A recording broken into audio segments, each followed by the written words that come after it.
So I'm going to push this side down and push those all so they sit flush to the shape, and the best as you can get them, because we're going to use this as our stop on that side.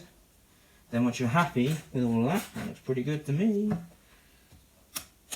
lock it down, then flip it over, use that as our dating point, and then we can draw around it. So I'll show you a close-up, and that is the profile ready to chop out, and that is the jig, how it's worked.